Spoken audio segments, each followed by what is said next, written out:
स्वागत है आपका अपने YouTube channel Hindi hub official पर। आज हम पढ़ेंगे NCERT कक्षा 6 का अध्याय 5 राज्य, राजा और प्राचीन गणराज्य। राज्य, राजा और एक प्राचीन गणराज्य। चुनाव का दिन। जब शंकरन उठा तो उसने देखा कि उसके नाना नानी वोट डालने जा रहे थे। दरअसल वे चुनाव केंद्र पर सबसे पहले पहुंचना चाहते थे। शंकरन जानना चाहता था कि आखिर वे इतने उत्साहित क्यों थे। उसके नाना जी ने उसे जल्दी में समझाने की कोशिश की और कहा, आज हम अपने शासकों का चुनाव करने जा रहे हैं। कुछ लोग शासक कैसे बने।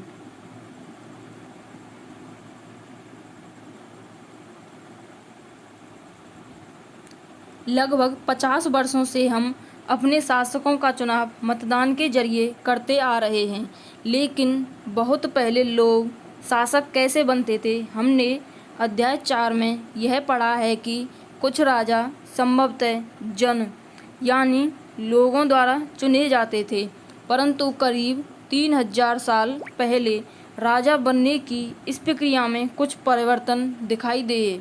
कुछ लोग बड़े बड़े यज्ञों को आयोजित कर राजा के रूप में प्रतिष्ठित हो जाते थे।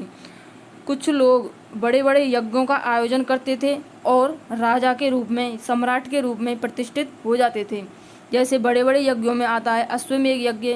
बड़े बड़े राजा ही अश्वमेध यज्ञ करवाते और सम्राट बन जाते थे। अश्वमेध यज्ञ एक ऐसा ही आयोजन था। इसमें एक घोड़े को राजा के लोगों की देखरेख में स्वतंत्र विचरण के लिए छोड़ दिया जाता था। इस घोड़े को किसी दूसरे राजा ने रोका तो उसे वहां अश्वमेध यज्ञ करने वाले राजा से लड़ाई करनी पड़ती थी। अगर उन्होंने घोड़े को जाने दिया तो इसका मतलब यह होता था कि अश्वमेध यज्ञ करने वाले राजा उनसे ज़्यादा शक्तिशाली था। इसके बाद उन राजाओं को यज्ञ में आमंत्रित किया जाता था।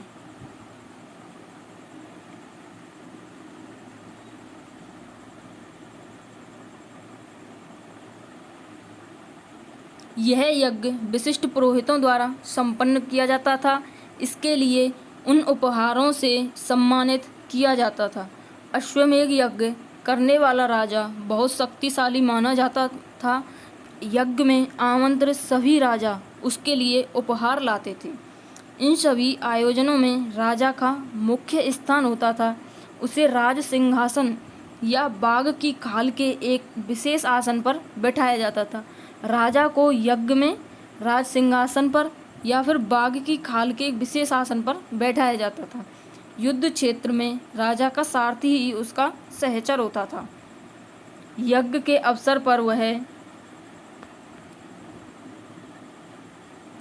राजा की विजयों तथा अन्य गुणों का गान करता था। राजा के सगे संबंधी, खासकर उसकी रानियों तथा पुत्रों को भी कई छोटे छोटे अनुष्ठान करने होते थे। अन्य सारे आमंत्रित राजाओं का काम सिर्फ बैठकर यज्ञ की पूरी प्रक्रिया को देखना भर था। राजा के ऊपर पुरोहित पवित्र जल के छिड़काव के साथ साथ अन्य कई अनुष्ठान करता था। विष तथा वैश्य, विष अथवा वैश्य जैसे सामान्य लोग उपहार लाते थे, जिन्हें पुरोहित शूद्र मानते थे, उन्हें कई अनुष्ठानों में शामिल नहीं किया जाता था। विष अथवा वैश्य, वैश्य वो लोग थे जो वणिक अथवा व्यापारी वर्ग को वैश्य कहा जाता था। जिन्हें जो पुरोहित थे, जो यज्ञ करवाते थे, वो उन्हें शूद्र मानते थे। वेदों में भी हमने पढ़ा था कि पुरोहित अथवा वेदों का पाठ या रचना करने वाले लोग स्वयं को तो पुरोहित कहते थे, और जो अन्य लोग थे स्वयं को तो वो आर्य कहते, और जो अन्य लोग थे उन्हें वो दास या दस्यु कहकर बुलाते थे। और यहाँ वैश्यों को भी वैश्य या शूद्र हो गए, उन्हें भी वो शूद्र मानते थे। आपको पता है दोस्तों, आपको पता है कि वर्णों को, हमारे समाज के जो वर्ण हैं उन्हें 4 भागों में बांटा गया है। कौन कौन से हैं 4 भाग? पहला होता है ब्राह्मण, दूसरा क्षत्रिय, तीसरा वैश्य, चौथा शूद्र। पहला ब्राह्मण, दूसरा क्षत्रिय, तीसरा वैश्य और चौथा शूद्र। इन चारों वर्णों का ऋग्वेद में भी वर्णन है। ऋग्वेद में भी इन चारों वर्णों का वर्णन किया गया है। और ऋग्वेद में इनका वर्णन कहाँ है? ऋग्वेद के हमने आपको 10 मंडल बताए थे, तो 10वें मंडल में पुरुष सूक्त में इनका वर्णन है। 10वें मंडल में पुरुष सूक्त में इन चारों वर्णों का वर्णन है, जो कि ब्रह्मा के शरीर से इनकी उत्पत्ति मानी जाती है। जैसे मुख से ब्राह्मणों की उत्पत्ति मानी जाती है, बाजुओं से क्षत्रियों की उत्पत्ति मानी जाती है, और जंघाओं से वैश्यों की उत्पत्ति मानी जाती है, और ब्रह्मा के चरणों से शूद्रों की उत्पत्ति मानी जाती है। यज्ञ में उपस्थित होने वालों की एक सूची बनाओ। पेशे के आधार पर वहाँ कौन कौन से वर्ग शामिल थे। अश्वमेध यज्ञ, कोई राजा होता था या फिर कोई बलिष्ठ व्यक्ति होता था, बलवान व्यक्ति होता था, वो क्या करता? अश्वमेध यज्ञ करवाता और अपने एक घोड़े को अपने चारों दिशाओं में छोड़ता। वो घोड़ा जहाँ जहाँ तक जाता वहाँ का वह सम्राट या राजा बन जाता था। अगर उस घोड़े को कोई राजा या कोई व्यक्ति रोकता तो उसे उस राजा के साथ, जो अश्वमेध यज्ञ करवा रहा है, उसके साथ युद्ध करना पड़ता था। अगर कोई घोड़े को नहीं रोकता तो समझा जाता कि वह राजा उनसे भी बलिष्ठ है, और उन राजाओं को उसकी गुलामी स्वीकार कर लेते थे, उनको यज्ञ में बुलाया जाता था, उन्हें निमंत्रित किया जाता था। वर्ण, अब पढ़ते हैं वर्णों के बारे में। हमने अभी आपको बताया कि ऋग्वेद के 10वें मंडल के पुरुष सूक्त में वर्णों का वर्णन है। इस समय उत्तर भारत में खासकर गंगा यमुना क्षेत्र में कई ग्रंथ रचे गए। ऋग्वेद के बाद रचे होने के कारण ये उत्तर वैदिक ग्रंथ कहलाए। ऋग्वेद के बाद रचे जाने के कारण ग्रंथ कौन से कहलाए? उत्तर वैदिक ग्रंथ कहलाए। ऋग्वेद के बाद, उत्तर मतलब बाद में, वैदिक वेद के बाद, ऋग्वेद के बाद रचे जाने वाले ग्रंथ उत्तर वैदिक ग्रंथ कहे जाते हैं। इनके अंतर्गत सामवेद, यजुर्वेद, अथर्ववेद अथवा अन्य ग्रंथ शामिल हैं। पुरोहितों द्वारा रचित इन ग्रंथों में विभिन्न प्रकार के अनुष्ठान और उनके संपादन की विधियाँ बताई गई हैं। जैसे ऋग्वेद में तो इनमें सामाजिक नियमों के बारे में भी बताया गया है। जैसे ऋग्वेद में तो ऋचाओं का, प्रार्थनाओं का वर्णन है, और यजुर्वेद में यज्ञ के समय जिन मंत्रों का, नियमों का पाठ किया जाता था वो हैं, और बलि के समय भी जिन मंत्रों का उच्चारण किया जाता था वो हैं। और सामवेद में यज्ञ के समय गाए जाने वाले मंत्रों का वर्णन किया है। और अथर्ववेद में उस समय के समाज के बारे में और अंधविश्वासों, मान्यताओं के बारे में वर्णन है। अथर्ववेद में ही स्त्री की सबसे बुरी स्थिति का वर्णन किया गया है। किसमें? अथर्ववेद में। और अथर्ववेद में ही कन्या के जन्म की निंदा की गई है। आइए आगे पढ़ते हैं।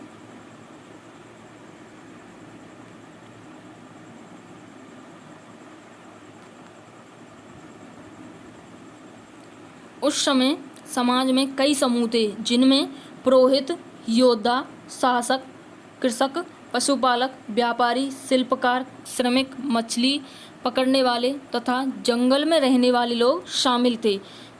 जहाँ कुछ पुरोहित तथा योद्धा वैभवशाली थे, वहीं कुछ कृषक, व्यापारी भी धनवान थे। दूसरी ओर पशुपालक, शिल्पकार, श्रमिक, मछली पकड़ने वाले, शिकारी तथा भोजन संग्राहक निर्धन थे। पुरोहितों ने लोगों को 4 वर्गों में विभाजित किया, जिन्हें वर्ण कहते हैं। पुरोहितों ने जो यज्ञ करवाते थे, यज्ञ का आयोजन करवाते थे, मंत्रों का उच्चारण करते थे, उन्होंने लोगों को 4 वर्गों में विभाजित किया, जिन्हें क्या कहा जाता था? वर्ण कहा जाता था। उनके अनुसार प्रत्येक वर्ण के पुरोहितों को पुरोहितों ने लोगों को 4 वर्गों में विभाजित किया, जिन्हें वर्ण कहते थे। उनके अनुसार प्रत्येक वर्ण के अलग अलग कार्य निर्धारित थे। पहला वर्ण ब्राह्मणों का था।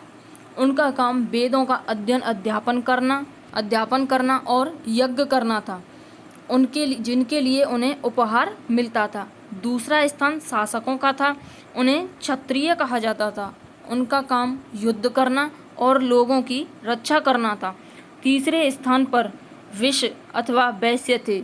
इनमें कृषक, पशुपालक और व्यापारी आते थे। विष अथवा वैश्यों में कौन कौन से लोग आते थे? कृषक, पशुपालक और व्यापारी आते थे। क्षत्रिय और वैश्य दोनों को ही यज्ञ करने का अधिकार प्राप्त था। क्षत्रिय और वैश्य, आपसे यहाँ पे क्वेश्चन पूछा जा सकता है कि प्राचीन काल में यज्ञ करने का अधिकार किन किन लोगों को प्राप्त था? क्षत्रियों को, वैश्यों को, या फिर शूद्रों को, या ब्राह्मणों को? तो किन किन को था? क्षत्रिय, वैश्य और पुरोहित या ब्राह्मणों को अधिकार प्राप्त था। वर्णों में अंतिम स्थान शूद्रों का था। इनका काम अन्य 3 वर्णों की सेवा करना था। इन्हें कोई अनुष्ठान करने का अधिकार नहीं था। प्राय औरतों को भी शूद्रों के समान माना गया। महिलाओं तथा शूद्रों को वेदों का अध्ययन करने का अधिकार नहीं था। उस टाइम पे औरतों की स्थिति बहुत निंदनीय थी, बहुत शोचनीय थी। वो ना तो वेदों का अध्ययन कर सकती थीं, ना ही वो अनुष्ठान कर सकती थीं, ना ही वो सभाओं में भाग ले सकती थीं।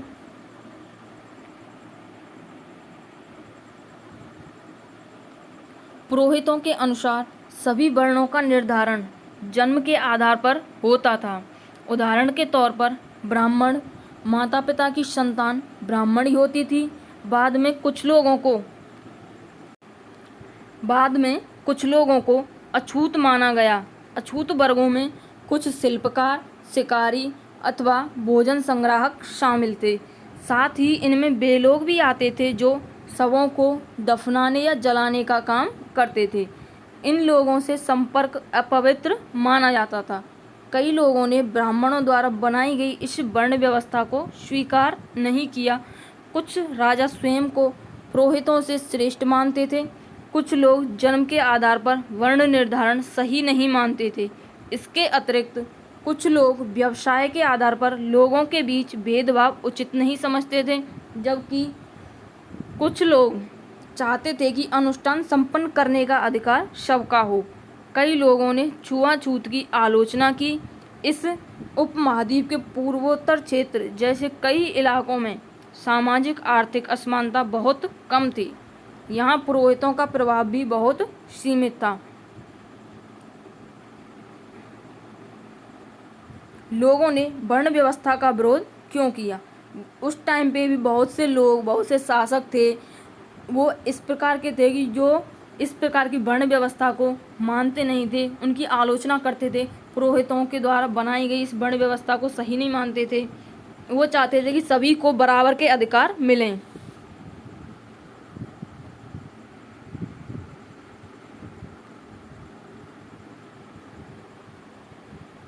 जनपद, आइए पढ़ते हैं अब जनपद के बारे में। जनपद का अर्थ क्या होता है? जनपद, जनता के बसने की जगह, जनता का पद, अर्थात जहाँ पे जनता रहती थी। महायज्ञों को करने वाले राजा अब जन के राजा ना होकर जनपदों के राजा माने जाने लगे। जन के राजा ना होकर जनपदों के राजा माने जाने लगे। पिछली वीडियो में आपको बताया गया था कि आर्यों ने समाज की प्रशासनिक प्रणाली को 5 भागों में विभाजित किया था: कुल, ग्राम, विश्व, जन और राष्ट्र। तो यहाँ पे वर्णन है जन का। अब जन के राजा ना होकर जनपदों के राजा माने जाने लगे। जो राजा अनुष्ठान जैसे अश्वमेध यज्ञ आदि महायज्ञ करवाते थे, वो अब जन के राजा नहीं थे, जनपदों के राजा माने जाने लगे थे। जनपद का शाब्दिक अर्थ है जन के बसने की जगह। यहाँ से आपके लिए क्वेश्चन बन सकता है कि जनपद का शाब्दिक अर्थ क्या है? जनपद का शाब्दिक अर्थ क्या है? जन के बसने की जगह। कुछ महत्वपूर्ण जनपद मानचित्र 4 पृष्ठ 49 में दिखाए गए हैं। पुरातत्वविदों ने इन जनपदों की कई बस्तियों की खुदाई की है। दिल्ली में पुराना किला, उत्तर प्रदेश में मेरठ के पास हस्तिनापुर और एटा के पास अतरंजी खेड़ा इनमें प्रमुख हैं। पुरातत्वविदों ने जनपद की कई बस्तियों में खुदाई की। कौन कौन सी जगह खुदाई की है? दिल्ली के पुराने किले की खुदाई की, उत्तर प्रदेश में मेरठ के पास हस्तिनापुर के वहाँ पे खुदाई की, एटा के पास अतरंजी खेड़ा यहाँ पे भी खुदाई की। खुदाई से पता चला है कि लोग झोंपड़ियों में रहते थे। जनपद काल में लोग कहाँ रहते थे? झोंपड़ियों में। ना उस टाइम पे महल नहीं थे, झोंपड़ियों में रहते थे। मवेशियों तथा अन्य जानवरों को पालते थे। वे चावल, गेहूँ, धान, जौ, दालें, गन्ना, तिल और सरसों जैसी फसलें उगाते थे। जनपद काल में लोग कौन कौन सी फसलों को उगाते थे? चावल, गेहूँ, धान, जौ, दालें, गन्ना, तिल और सरसों। क्या इस सूची में तुम्हें किसी ऐसी फसल का नाम मिला जिसका उल्लेख अध्याय 3 में नहीं है? देखिए, चित्रित धूसर पात्र। इस तरह के पात्रों में ज़्यादातर थालियाँ और कटोरियाँ मिली हैं। थालियाँ और कटोरियाँ, ये पात्र बहुत ही पतली सतह के, सुंदर और चिकने हैं। शायद इसका प्रयोग खास मौक़ों पर महत्वपूर्ण लोगों को भोजन परोसने के लिए किया जाता था। चित्रित धूसर पात्र अर्थात वे पात्र जिन पर चित्रकारी की गई हो, जिन पर चित्र बने हों, वे होंगे चित्रित धूसर पात्र। इनका प्रयोग कहाँ किया जाता था? खास मौक़ों पर महत्वपूर्ण लोगों को, जैसे राजा महाराजा हो गए और पुरोहित हो गए, इनके लिए भोजन परोसने के लिए इनका प्रयोग किया जाता था। जो लोग मिट्टी के बर्तन भी बनाते थे। जनपद काल में लोग मिट्टी के बर्तन भी बनाते थे। इनमें कुछ धूसर और कुछ लाल रंग के होते थे। इन पुरास्थलों में कुछ विशेष प्रकार के बर्तन मिले हैं जिन्हें चित्रित धूसर पात्र के रूप में जाना जाता है। जैसे कि इनके नाम से ही स्पष्ट है, इन बर्तनों पर चित्रित धूसर पात्र, इन बर्तनों पर चित्रकारी की गई है। ये आमतौर पर सरल रेखाओं तथा ज्यामितीय आकृतियों के रूप में है। इन पर जो चित्रकारी की गई है वो कैसी है? या तो सरल रेखाओं के रूप में है या फिर ज्यामितीय आकृतियों के रूप में है।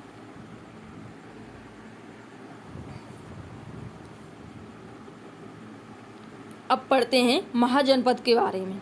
महाजनपद, जनपद से भी बड़ा हो गया महाजनपद। करीब 2500 साल पहले कुछ जनपद अधिक महत्वपूर्ण हो गए। इन्हें महाजनपद कहा जाने लगा। जनपद थे वो 3000 साल पहले थे, लेकिन और उसके बाद 2500 साल पहले महाजनपदों का विकास हुआ। मानचित्र 4 में कुछ महाजनपदों को दिखाया गया है। अधिकतर महाजनपदों की एक राजधानी होती थी। जनपदों के लिए यह कोई महत्वपूर्ण नहीं था कि उनकी राजधानी हो या नहीं हो, लेकिन महाजनपदों के लिए महत्वपूर्ण था कि उनकी राजधानी होती थी। महाजनपदों की एक राजधानी होती थी। कई राजधानियों में किलेबंदी की गई थी, अर्थात इनके चारों ओर लकड़ी, ईंट या पत्थरों की ऊंची दीवारें बनाई गई थीं। महाजनपद काल में किलेबंदी की जाती थी, राजधानियों की किलेबंदी की जाती थी। ऐसा लगता है कि लोगों ने अन्य राजाओं के आक्रमण से डरकर अपनी सुरक्षा के लिए इन किलों का निर्माण किया। कुछ राजा अपनी राजधानी के चारों ओर विशाल, ऊंची और प्रभावशाली दीवार खड़ी कर अपनी समृद्धि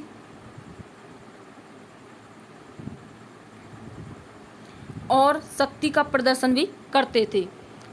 इस तरह से किले के अंदर रहने वाले लोगों और उस क्षेत्र पर नियंत्रण रखना भी सरल हो जाता होगा। इस तरह की विशाल दीवार बनाने के लिए व्यापक योजना की आवश्यकता थी और लाखों की संख्या में ईंटों तथा पत्थरों का इंतजाम करना पड़ता था। हजारों स्त्री पुरुषों तथा बच्चों ने इसके लिए अथक परिश्रम किया होगा।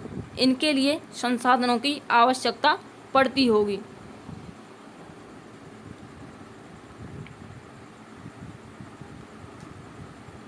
अब राजा सेना रखने लगे थे। सिपाहियों को नियमित वेतन देकर पूरे साल रखा जाता था। ऋग्वैदिक काल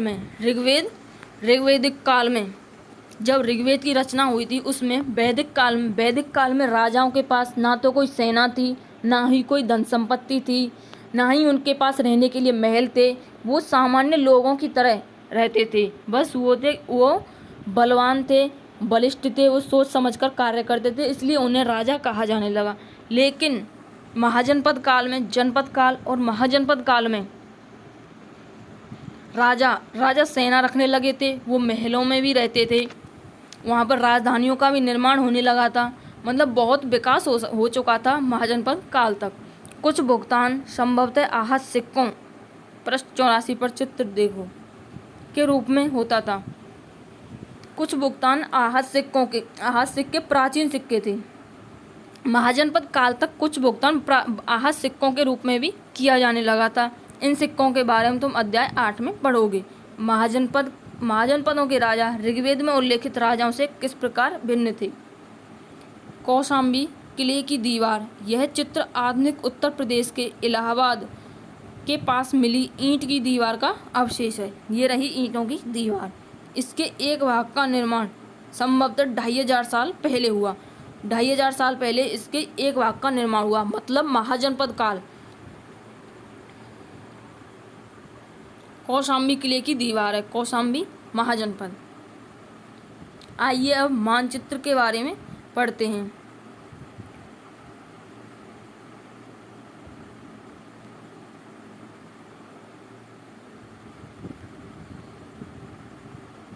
महत्वपूर्ण जनपद, महाजनपद और नगर। उस टाइम पे जो महत्वपूर्ण जनपद थे और महाजनपद थे और नगर, इनका वर्णन किया गया है। ये हो गया गांधार जनपद है। इसकी राजधानी थी तक्षशिला। गांधार कहाँ है? सिंधु की सहायक नदी झेलम के किनारे है गांधार। ये हो गया कुरु जनपद। कुरु की राजधानी थी इंद्रप्रस्थ। ये हो गया हस्तिनापुर जनपद। हस्तिनापुर ये रहा।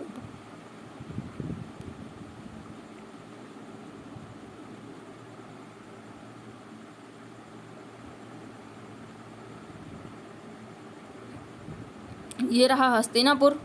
ये रहा पांचाल जनपद, जिसकी राजधानी थी अहिछत्रपुर। ये हो गया कौशल, जिसकी राजधानी थी श्रावस्ती। ये हो जाएगा कौशाम्बी। ये हो गया मगध बहुत विशाल, सबसे शक्तिशाली, अपने टाइम का सबसे शक्तिशाली महाजनपद था मगध। इसकी राजधानी थी राजगृह या गिरिव्रज। ये हो गया वैशाली।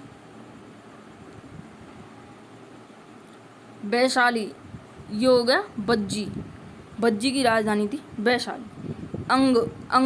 अंग महाजनपद, इसकी राजधानी थी चंपा। ये देखिए, ये हो रहा अवंती महाजनपद, इसकी राजधानी थी उज्जैन। आप दोस्तों, क्या आपने एक बात नोटिस की इस मानचित्र में कि जितने भी प्राचीन नगर थे, जनपद थे, महाजनपद थे, सभी नदियों के किनारे विकसित हुए। ये देखिए, ये अवंती हो गया, ये नर्मदा नदी के किनारे उज्जैन, ये अवंती चंबा नदी पे। कौशाम्बी हो गया, ये कौशाम्बी गंगा यमुना क्षेत्र में हो गया। सोन नदी पे राजगृह हो गया। ये मगध, अंग, बज्जी गंगा नदी पे। ये यमुना नदी पे हस्तिनापुर, कुरु। ये झेलम नदी पे हो गया गांधार, तक्षशिला। मतलब उस टाइम पे सबसे ज़्यादा देखा जाता तो जहाँ पानी हो, साधन हो, आसानी से कृषि उपजाई जा सके, उस जगह पर जनता बसती थी और वहाँ पे ही राजा शासन करते थे। प्राचीन सभ्यताओं का विकास भी नदी घाटी सभ्यताओं के किनारे ही हुआ था। कर। क्या महाजनपद काल में भी लोग कर, राजा महाराजा वो कर लेते थे? इसका वर्णन हम यहाँ पे किया गया है। महाजनपदों के राजा विशाल किले बनवाते थे और बड़ी सेना रखते थे, इसलिए उन्हें प्रचुर संसाधनों की आवश्यकता होती थी। इसके लिए उन्हें कर्मचारियों की भी आवश्यकता होती थी अतः महाजनपदों के राजा लोगों द्वारा समय समय पर लाए गए उपहारों पर निर्भर न रहकर अब नियमित रूप से कर वसूलने लगे। फसलों पर लगाए गए कर सबसे महत्वपूर्ण थे, क्योंकि अधिकांश लोग कृषक ही थे। उस टाइम पे अधिकांश लोग कृषक थे। प्राय उपज का 1/6वां हिस्सा महाजनपद काल में उपज का 1/6वां हिस्सा कर के रूप में निर्धारित किया जाता था, जिसे भाग कहा जाता था। यहाँ पे आप एक इम्पोर्टेंट क्वेश्चन बनता है कि भाग क्या है। भाग क्या है? भाग क्या है? तो महाजनपद कालीन में फसल के लिए जो फसल पर जो कर लिया जाता था, कर का एक रूप है भाग। भाग क्या है? कर का एक रूप है जो कब लिया जाता? महाजनपद काल में। यहाँ पे एक अन्य क्वेश्चन इस प्रकार पूछा जा सकता है कि महाजनपद काल में कर को क्या कहा जाता था? क्या कहा जाता था? भाग कहा जाता था। या फिर महाजनपद काल में कर का हिस्सा कितना होता था? उपज का कितना हिस्सा कर के रूप में लिया जाता था? महाजनपद काल में उपज का कितना हिस्सा कर के रूप में लिया जाता था? 1/6।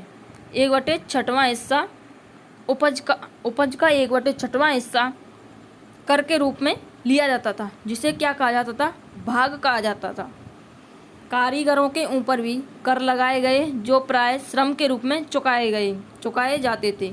जैसे कि बुनकर, लोहार या सुनार को राजा के लिए 1 महीने में 1 दिन काम करना पड़ता था। जैसे अगर कोई बुनकर हो गया, लोहार हो गया, सुनार हो गया, या फिर कोई कुंभकार हो गया, आज जो भी व्यक्ति होते थे उन्हें 1 महीने में 1 दिन राजा के लिए काम करना पड़ता था। जैसे बुनकर है, अगर वो कोई कपड़ा बुन रहा है तो अपनी तरफ से राजा के लिए कुछ अच्छा सा कपड़ा, जैसे शॉल हो गई, दुपट्टा हो गया, कुछ भी बुनकर। और लोहार हो गया, जैसे लोहार को अपनी तरफ से, जैसे उसने कोई औजार, कोई टेबल हो गई या फिर कोई बर्तन हो गया, वो अपनी तरफ से राजा को बना कर देता था। उसके लिए उसे कोई ना तो रुपया मिलता था, ना उसके लिए कोई उसका भुगतान किया जाता था। और सुनार हो गया, सुनार अपनी तरफ से राजा के लिए कोई, जैसे हार हो गया, उसके आभूषण हो गए, रानियों के लिए हो गए या फिर सरदारों के लिए हो गए, उनके लिए वो कोई ना कोई उपहार, जैसे उपहार दिया जाता था। इन सब चीज़ों के लिए इनको कोई भी रुपया पैसा नहीं मिलता था। पशुपालकों को जानवरों या उनके उत्पाद के रूप में कर देना पड़ता था। व्यापारियों को सामान खरीदने बेचने पर भी कर देना पड़ता था। आखेटकों तथा खाद्य संग्राहकों को जंगल से प्राप्त वस्तुएं देनी होती थीं। आखेटक तथा खाद्य संग्राहक राजाओं को क्या क्या देते होंगे? आखेटक या खाद्य संग्राहक, जो जैसे आखेटक हो गए, जैसे शिकारी हो गए, शिकारियों को ही आखेटक कहा जाता है। तो शिकारी हो गए, शिकारी राजाओं को क्या देते थे? जैसे उन्होंने किसी जानवर का शिकार किया और तो वो राजा को उसको प्रस्तुत करते थे, और राजा उसको, उस टाइम पे राजा महाराजा भी खाते थे जानवरों को, मांस भक्षण करते थे। तो शिकारी उन्हें ये सब उपहार स्वरूप प्रदान करते थे। कृषि में परिवर्तन। कृषि में क्या क्या महाजनपद काल में कृषि में क्या क्या परिवर्तन हुए, इसके बारे में हम इस पार्ट में पढ़ेंगे। इस युग में कृषि के क्षेत्र में 2 बड़े परिवर्तन आए। हल्के फाल अब लोहे के बनने लगे। हल्के फाल क्या होता है? जो हल्का आगे वाला हिस्सा होता है, जो जमीन की खुदाई करता है, जमीन में जो गड़ के चलता है, जमीन को जोतने का जो कार्य करता है, उसे कहते हैं फाल। अब कठोर जमीन को लकड़ी के फाल की तुलना में लोहे की फाल से आसानी से जोता जा सकता था। इससे फसलों की उपज बढ़ गई। दूसरे लोगों ने धान के पौधों का रोपण शुरू किया, अर्थात खेतों में बीज छिड़ककर धान उपजाने के बजाय धान की पौध तैयार कर उनका रोपण शुरू किया गया। मतलब पहले लोग क्या करते थे कि धान के बीज, जैसे गेहूँ बोते हैं उसी प्रकार से धान भी बोते थे, लेकिन महाजनपद काल में क्या किया जाने लगा, धान की पहले पौध तैयार की जाती थी, फिर उन्हें रोपा जाता था, उन्हें जगह जगह पर लगाया जाता था। अब पहले की तुलना में बहुत ज़्यादा पौधे जीवित रह जाते थे, इसलिए पैदावार भी ज़्यादा होने लगी। इनमें कमर तोड़ परिश्रम लगता था। ये काम ज़्यादातर दास दासी तथा भूमिहीन खेतिहर मजदूर करते थे। भूमिहीन खेतिहर मजदूरों को क्या कहा जाता था, कम्मकार। क्या तुम बता सकते हो कि राजा इन परिवर्तनों को प्रोत्साहन क्यों देते होंगे?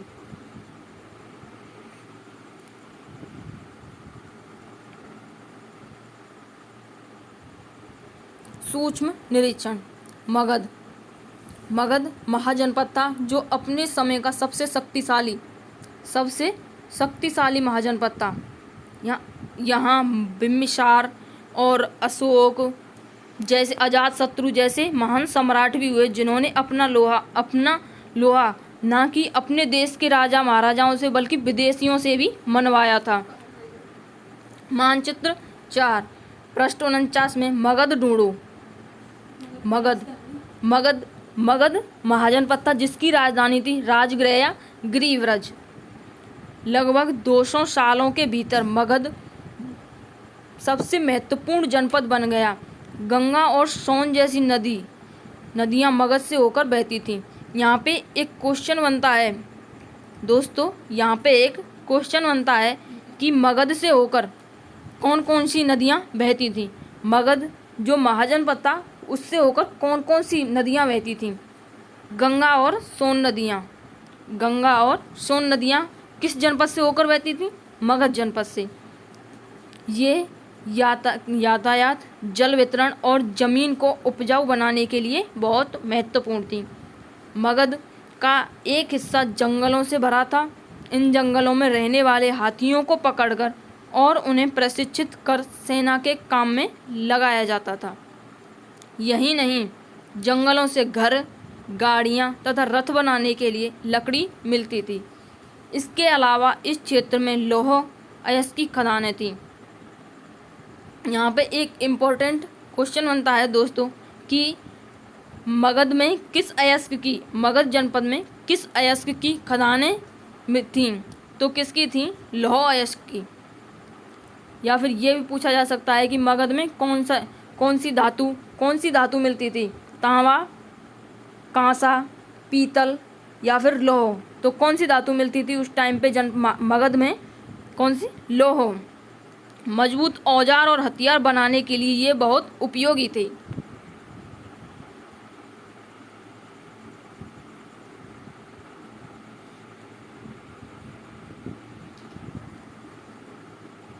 मगध में दो बहुत ही शक्तिशाली शासक बिम्बिसार और अजातशत्रु मगध के जो सबसे शक्तिशाली सम्राट थे। ये कौन थे, मगध के सबसे शक्तिशाली सम्राट बिम्बिसार और अजातशत्रु को अजातशत्रु भी कहा जाता है। अन्य जनपदों को जीतने के लिए ये हर संभव साधन अपनाते थे। महापद्म नंद एक और महत्वपूर्ण शासक थे। महापद्म नंद किस वंश से थे, नंद वंश से। महापद्म नंद का संबंध किस वंश से था, नंद वंश से था। ये एक बहुत महत्वपूर्ण शासक थे। नंद वंश के बाद आता है मौर्य साम्राज्य, जो चंद्रगुप्त मौर्य ने स्थापित किया था। उन्होंने अपने नियंत्रण का क्षेत्र इस उपमहाद्वीप के उत्तर पश्चिमी भाग तक फैला लिया था। बिहार में राजगृह जो मगध की राजधानी थी, आधुनिक राजगीर, कई सालों तक मगध की राजधानी बनी रही। यहाँ पे एक क्वेश्चन बनता है कि मगध की राजधानी कौन सी थी वो, राजगृह। राजगृह का आधुनिक नाम क्या है, राजगीर।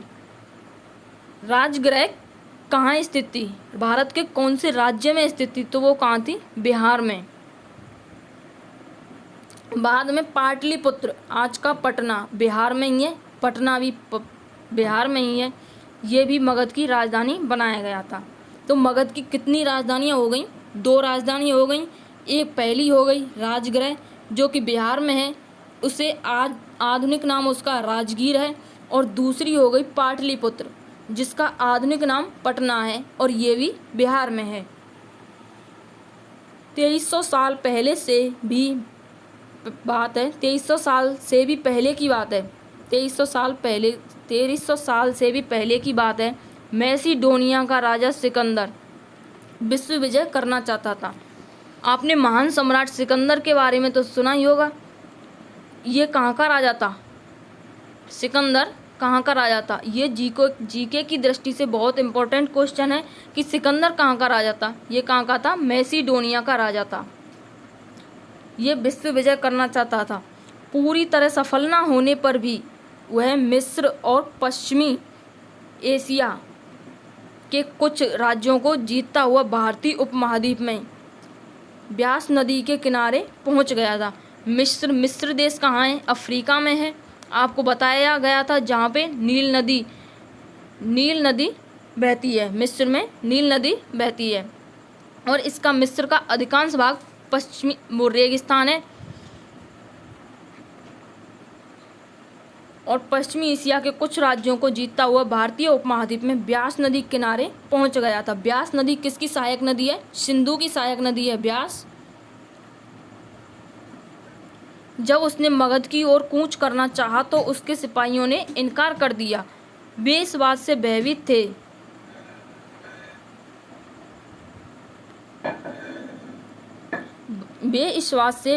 थे कि भारत के शासकों के पास पैदल रथ और हाथियों की बहुत बड़ी सेना थी। क्योंकि मगध में लकड़ियां भी पर्याप्त मात्रा में थी जिससे रथ और अन्य बाण वगैरह हथियार भी बनाए जा सकते थे। बहुत ज़्यादा मात्रा में वहाँ लोहा इसकी खदानें थीं जिससे हथियार बनाए जाते थे। बहुत मजबूत हथियार कवच आदि बनाए जाते थे। और हाथियाँ, मगध के जंगलों में हाथियों की भी बहुत बड़ी संख्या थी जिन्हें प्रशिक्षण दिया जाता था और उन्हें फिर सेना में भर्ती किया जाता था। इन सेनाओं और ऋग्वेदों में उल्लिखित सेनाओं के बीच तुम्हें क्या अंतर दिखता है?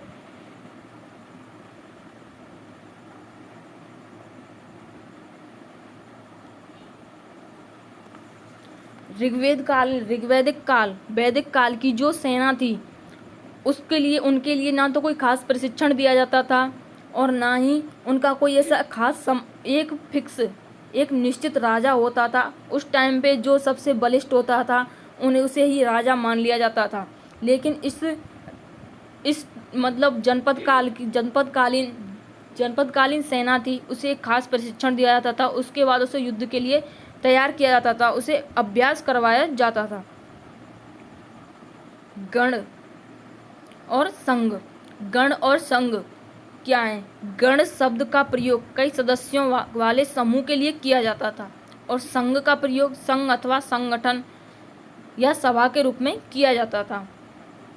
गण शब्द हो गए जैसे कई सदस्यों का समूह हो गया। अब वो सदस्य राजा महाराजा हो सकते हैं या फिर कोई वैसे सदस्य होते हैं जैसे मंत्री वगैरह हो गए, उन्हें गण कहा जाता था। और संगठन अथवा सभा में आम लोग भी, आम जनता, स्त्रियां भी हो सकती थी और शूद्र लोग भी भाग ले सकते थे, उसमें ब्राह्मण लोग भी भाग ले सकते थे। अब बज्जी महाजनपद के बारे में चर्चा करते हैं। तो चलिए दोस्तों, जैसा कि तुमने ऊपर पढ़ा, मगध एक शक्तिशाली राज्य बन गया था। उसके नज़दीकी बज्जी राज्य था। बज्जी की राजधानी थी वैशाली, जिसकी राजधानी वैशाली बिहार थी। वैशाली भी कहाँ स्थित है? बिहार में। बज्जी की राजधानी वैशाली कहाँ स्थित है? बिहार में। यहाँ एक अलग किस्म की शासन व्यवस्था थी जिसे गण या संघ कहते हैं। बज्जी में किस प्रकार की शासन व्यवस्था थी? गण या संघ प्रकार की शासन व्यवस्था थी। गण या संघ में कई शासक होते थे। कभी कभी लोग एक साथ शासन करते थे जिसमें से प्रत्येक व्यक्ति राजा कहलाता था। यहाँ पे गण या संघ में ऐसा नहीं था। गण या संघ किसे कहते हैं? गण कई सदस्यों का या कई लोगों का समूह होता था। इस समूह के प्रत्येक व्यक्ति राजा कहलाता था और ये एक साथ उस महाजनपद या जनपद के अलग अलग हिस्सों पर राज्य करते थे और प्रत्येक व्यक्ति को राजा कहा जाता था। ये सभी राजा विभिन्न अनुष्ठानों को एक साथ संपन्न करते थे। सभाओं में बैठकर ये बातचीत, बहस और वाद विवाद के जरिए तय करते थे कि क्या करना है और किस तरह करना है। शत्रुओं के आक्रमण से निपटने के लिए वे मिलकर चर्चाएं करते थे। स्त्रियां, दास तथा कम्मकार खेतिहर मजदूर इन सभाओं में हिस्सा नहीं ले सकते थे। मतलब गढ़ लोगों की जो सभाएं होती थी उनमें हिस्सा नहीं ले सकते थे।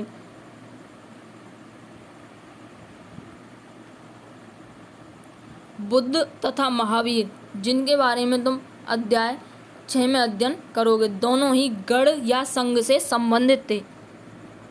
बौद्ध साहित्य में संघ के जीवन का बहुत ही सजीव वर्णन मिलता है। भगवान बुद्ध के बारे में तो आपने सुन ही रखा होगा। भगवान बुद्ध बौद्ध धर्म से संबंधित थे और भगवान महावीर जैन धर्म से संबंधित थे। भगवान महावीर जैन धर्म से संबंधित थे और भगवान बुद्ध बौद्ध धर्म से संबंधित थे। बज्जी संघ का यह वर्णन दीघ निकाय से लिया गया है। दीघ निकाय एक प्रसिद्ध बौद्ध ग्रंथ है। दीघ निकाय क्या है? एक प्रसिद्ध बौद्ध ग्रंथ। दोस्तों, यहाँ पे एक इम्पोर्टेंट क्वेश्चन बनता है कि दीघ निकाय क्या है। आपसे किसी भी एग्जाम में पूछा जा सकता है कि दीघ निकाय क्या है। तो दीघ निकाय क्या है? एक जैन, आपके लिए ऑप्शन दे दिए जाएंगे, जैन ग्रंथ है या धर्म ग्रंथ है या फिर कोई समूह है तो या फिर बौद्ध ग्रंथ है। तो वहाँ पे क्या है? दीघ निकाय क्या है? एक बौद्ध ग्रंथ है जिसमें बुद्ध के कई व्याख्यान दिए गए हैं। इनमें करीब 2300 साल पहले लिखा गया था। बौद्ध के जो व्याख्यान हैं इन्हें करीब 2300 साल पहले लिखा गया था, दीघ निकाय बौद्ध ग्रंथ को। यहाँ पे एक अन्य क्वेश्चन ऐसे भी बन सकता है कि बज्जी संघ का वर्णन किस ग्रंथ में है? बज्जी संघ का वर्णन किस ग्रंथ में है? दीघ निकाय में, और अन्य ग्रंथ दे दिए जाएंगे जैन ग्रंथों में, या फिर ऐसे दे दिया जाएगा जैन ग्रंथों में, बौद्ध ग्रंथों में, या फिर वेदों में। तो वहाँ पे कौन सा होगा? बौद्ध ग्रंथ। बौद्ध ग्रंथ दीघ निकाय को कब लिखा गया? 2300 साल पहले। अजातशत्रु और बज्जी संघ। अजातशत्रु मगध का शासक था जो बहुत ही शक्तिशाली सम्राट था। अजातशत्रु और बज्जी संघ। अजातशत्रु बज्जी संघ पर आक्रमण करना चाहते थे। उन्होंने अपने मंत्री वत्सकार को बुद्ध के पास सलाह के लिए भेजा। अजातशत्रु बज्जी संघ पर आक्रमण करना चाहते थे। उनका मंत्री कौन था? अजातशत्रु का जो मंत्री था उसका नाम क्या था? वत्सकार। उन्होंने बुद्ध के पास सलाह के लिए भेजा। बुद्ध ने उनसे पूछा कि क्या बज्जी सभाएं नियमित रूप से होती हैं तथा उनमें सभी सदस्य उपस्थित होते हैं? तब जब उन्हें पता चला कि ऐसा होता है तो उन्होंने कहा कि बज्जीवासी तब तक उन्नति करते रहेंगे जब तक वे पूर्ण और नियमित सभा करते रहेंगे, आपस में मिलजुल कर काम करते रहेंगे, पारंपरिक नियमों का पालन करते रहेंगे, बड़ों का सम्मान, समर्थन और उनकी बातों का ध्यान देते रहेंगे।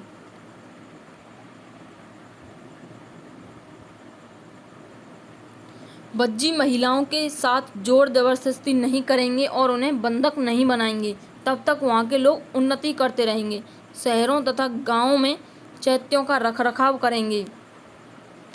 चैत्य और विहार बौद्ध धर्म से संबंधित है। चैत्य यह एक पूज्य स्थल होता है। पूज्य स्थल जैसे अपने हिंदुओं में मंदिर होता है वैसे ही बौद्धों में चैत्य और विहार होते हैं। विभिन्न मतावलंबी संतों का सम्मान करेंगे और उनके आने या जाने पर कोई रोक नहीं लगाएंगे। बज्जी संघ अन्य महाजनपदों से कैसे भिन्न था? कम से कम 3 अंतर बताओ। बज्जी संघ में नियमित सभाएं होती थी। आपस में लोग वहाँ के मिलजुल कर काम करते थे। वहाँ के लोग बड़ों का सम्मान, समर्थन, उनकी बातों पर ध्यान देते थे। बज्जी संघ में महिलाओं के साथ कोई जोर जबरदस्ती नहीं होती थी।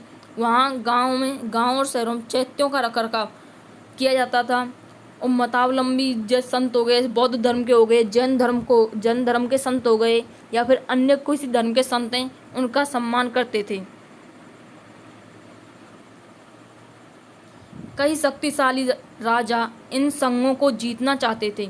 इसके बावजूद उनका राज्य अब से लगभग 1500 साल पहले तक चलता रहा। उसके बाद गुप्त शासकों ने गण और संघ पर विजय प्राप्त कर उन्हें अपने राज्य में शामिल कर लिया था। बज्जी महाजनपद के जो गण और संघ जो शासन प्रणाली थी, उन पर किसने विजय प्राप्त की थी? गण और संघों पर, बज्जी के गण और संघों पर किन शासकों ने विजय प्राप्त की थी? गुप्त शासकों ने।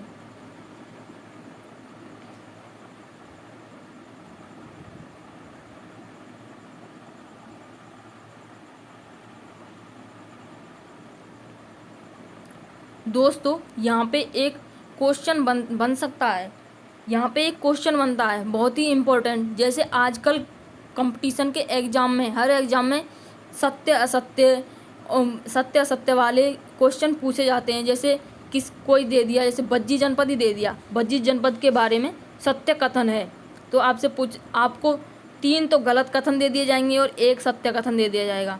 तो ये उस दृष्टि से बहुत महत्वपूर्ण है कि बज्जीवासी पूर्ण और नियमित सभाएं करते थे, आपस में मिलजुल कर काम करते थे, पारंपरिक नियमों का पालन करते थे, बड़ों का सम्मान, समर्थन और उनकी बातों पर ध्यान देते थे।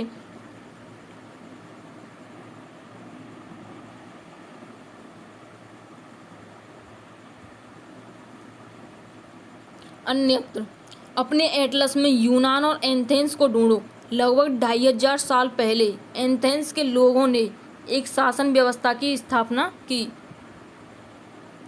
एथेंस, लगभग 2500 साल पहले एथेंस में शासन व्यवस्था की स्थापना कब हुई थी? 2500 साल पहले, जिसे प्रजातंत्र या गणतंत्र कहते हैं।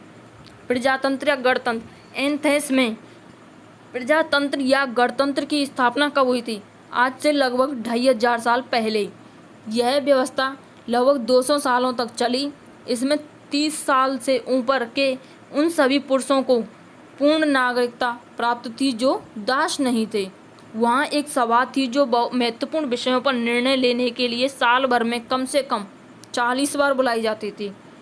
यहाँ पे परीक्षा की दृष्टि से एक महत्वपूर्ण प्रश्न बनता है कि एथेंस में शासन व्यवस्था की स्थापना कब हुई? आज से लगभग 2500 साल पहले। किस प्रकार की शासन व्यवस्था थी एथेंस में? वो थी प्रजातंत्र या गणतंत्र। और एक इम्पॉर्टेंट क्वेश्चन ये भी है कि एथेंस में महत्वपूर्ण विषयों पर निर्णय लेने के लिए साल भर में कितनी बार सभा बुलाई जाती थी? कितनी बार सभा बुलाई जाती थी? कितनी बार बैठक होती थी? तो वो थी 40 बार, कम से कम 40 बार। इस सभा में सभी नागरिक भाग ले सकते थे। शासन के कई पदों पर नियुक्तियां लॉटरियां द्वारा की जाती थी। सभी नागरिकों को सेना और नौसेना में अपनी सेवाएं देनी होती थीं। औरतों को नागरिकों का दर्जा नहीं मिलता था। मतलब वहाँ पे भी औरतों की स्थिति वही थी जो अपने भारत देश में थी। औरतों को भी नागरिकों का दर्जा नहीं मिला जाता था, उन्हें भी दासियों के रूप में माना जाता था।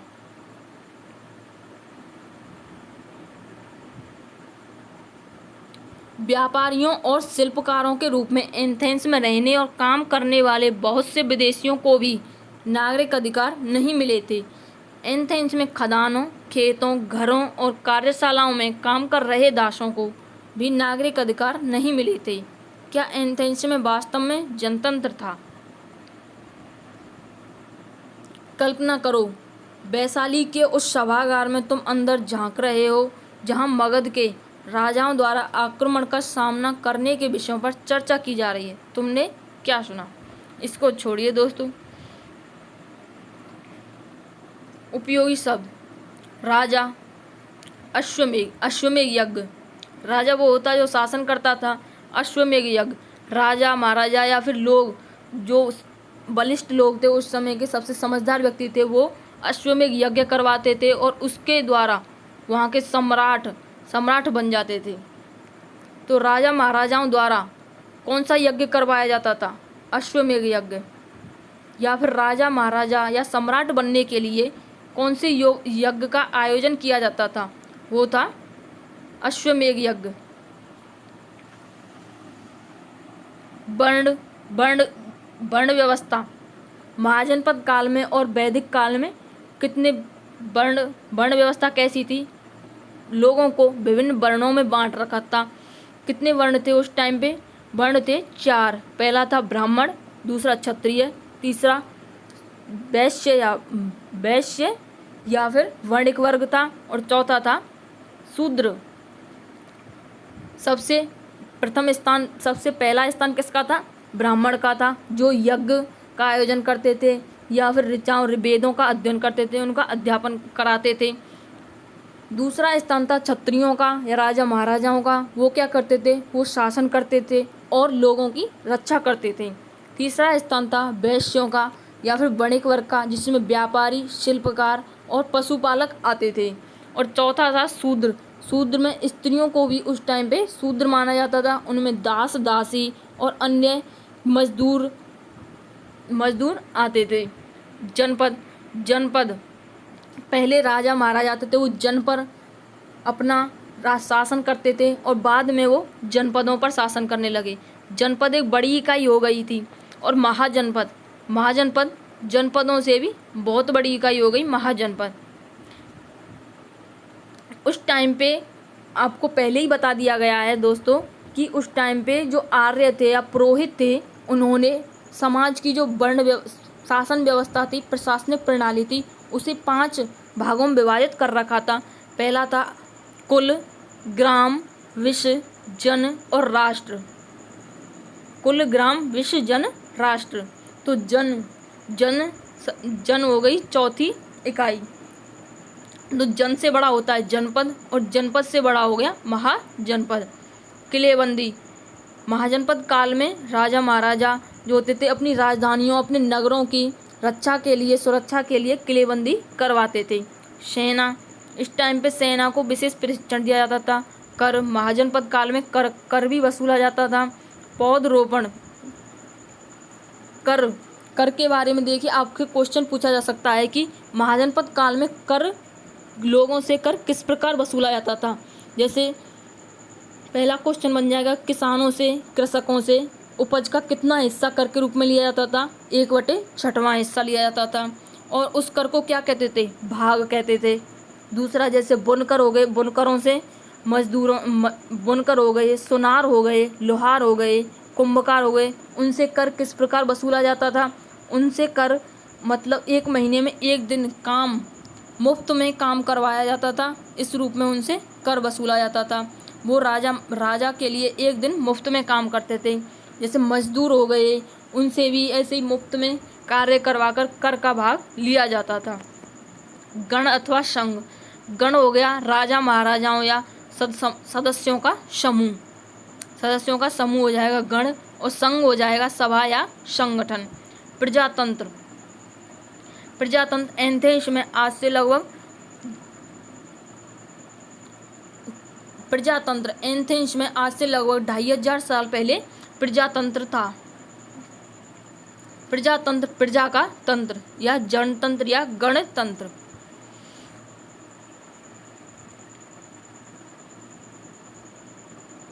सही या गलत बताओ। अश्वमेध के घोड़े को अपने राज्य से गुजरने की छूट देने वाले राजाओं को यज्ञ में आमंत्रित किया जाता था। ये सही है। राजा के ऊपर सारथी पवित्र जल का छिड़काव करता था। ये गलत है, क्योंकि जब अश्वमेध यज्ञ होता था तो जो सारथी था वो राजा का युद्ध क्षेत्र में सहचर होता था, ना कि उसके ऊपर पवित्र जल का छिड़काव करता था। वो तो सारथी का काम था अश्वमेध यज्ञ के टाइम पे राजा के युद्धों का, उसकी जीतों का वर्णन करना, उसका यश का गान करना। और उसके ऊपर पवित्र जल का छिड़काव कौन करता था? वो करता था पुरोहित। पुरातत्वविदों को जनपदों की बस्तियों में महल मिले। जनपदों की बस्तियों में हमने अब थोड़ी देर पहले पढ़ा था दोस्तों, जनपदों की बस्तियों में महल नहीं थे। उस टाइम पे महल नहीं थे। वहाँ पे क्या मिली थी? जनपदों की बस्तियों में मिले थे झोंपड़ियाँ मिली थी, जिनमें लोग निवास करते थे। और वे धान, गेहूँ, चना, जौ, सरसों और तिल की फसलों का उत्पादन करते थे। चित्रित धूसर पात्रों में अनाज रखा जाता था। क्या ये कथन सही है दोस्तों? नहीं, ये कथन सही नहीं है, क्योंकि चित्रित धूसर पात्रों में अनाज नहीं रखा जाता उस टाइम पे। जैसे किसी खास मौके पर चित्र धूसर पात्रों से बड़े लोगों को, जैसे राजा महाराजा हो गए, पुरोहित हो गए, उनके लिए खास मौके पर भोजन परोसा जाता था, ना कि अनाज रखा जाता था। महाजनपदों में बहुत से नगर किलाबंद थे। ये सही है, महाजनपदों में बहुत से नगर किलाबंद थे। महाजनपद काल में राजा या महाराजा होते थे, वो अपनी राजधानियों को, नगरों को उनकी किलेबंदी करवा लेते, उनकी चारों ओर से दीवार बनवा लेते थे। नीचे दिए गए खानों में निम्नलिखित शब्दों को भरो। दोस्त, आखेटक, संग्राहक, कृषक, व्यापारी, शिल्पकार, पशुपालक, इनको इनमें भरना है। समाज में वे कौन से समूह थे जो गणों की सभाओं में हिस्सा नहीं ले सकते थे? गणों की सभाओं में हिस्सा कौन से लोग नहीं ले सकते थे? शूद्र नहीं ले सकते थे और वैश्य नहीं ले सकते थे। गणों की सभा राजा महाराजाओं की सभा होती थी, उसमें शूद्र, स्त्रियां, वैश्य आदि लोग भाग नहीं ले सकते थे। आओ चर्चा करें। महाजनपद के राजाओं ने किले क्यों बनवाए? आज के शासकों के चुनाव की प्रक्रिया जनपदों के चुनाव से किस तरह भिन्न थी? आओ करके देखें। क्या तुम्हारे राज्य में प्राचीन जनपद थे? अगर हाँ तो उनके नाम लिखो, अगर नहीं तो अपने राज्य के सबसे नज़दीक पड़ने वाले जनपदों के नाम बताओ। प्रश्न 2 के उत्तर में बताए गए समूहों में कौन कौन से समूह आज भी कर देते हैं? कुछ महत्वपूर्ण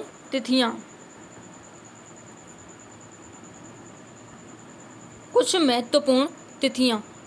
ये तिथियां होती हैं, ये परीक्षा की दृष्टि से बहुत इम्पोर्टेंट होती हैं। तो दोस्तों, इन्हें आप अपने नोट्स वगैरह में बहुत अच्छी तरह से इस प्रकार लिखना कि आप इन्हें आसानी से याद कर सकें और हर वक्त इन पे आपकी नज़र पड़ती रहे, जिससे आसानी से याद हो जाएं। नए शासक लगभग 3000 साल पहले। नए शासक कब आए थे? लगभग 3000 साल पहले। नए शासकों का शासनकाल था 3000 साल पहले। महाजनपदों का काल कौन सा था? लगभग 3000 साल पहले जब नए शासक आए, उसी टाइम पे महाजनपदों का काल था। सिकंदर का आक्रमण, दीघ निकाय का लेखन। सिकंदर ने किस पर आक्रमण किया था? अपने उधर साइड रावी नदी तक तो आ चुका था, पश्चिम एशिया के देशों को उसने जीत लिया था और मिस्र को भी जीत लिया था। और जैसे ही वो भारत पर आया तो उस टाइम कितना था, उस समय कितना, कौन सा साल था? आज से लगभग 2300 साल पहले सिकंदर भारत आया था आक्रमण करने के लिए। और दीघ निकाय बौद्ध ग्रंथ है। इस बौद्ध ग्रंथ का लेखन कब हुआ था? लगभग 2300 साल पहले। गण या संघ राज्यों का अंत। गण या संघ बज्जी में था। गण या संघ राज्य किसने अंत किया इनका? गुप्त शासकों ने इन्हें जीत लिया था और इन पर अपने साम्राज्य में मिला लिया था। तो इनका अंत कब हुआ? आज से लगभग 1500 साल पहले। प्रश्न 3 के उत्तर में बताए गए समूह में किन किन को आज मतदान करने का अधिकार प्राप्त है?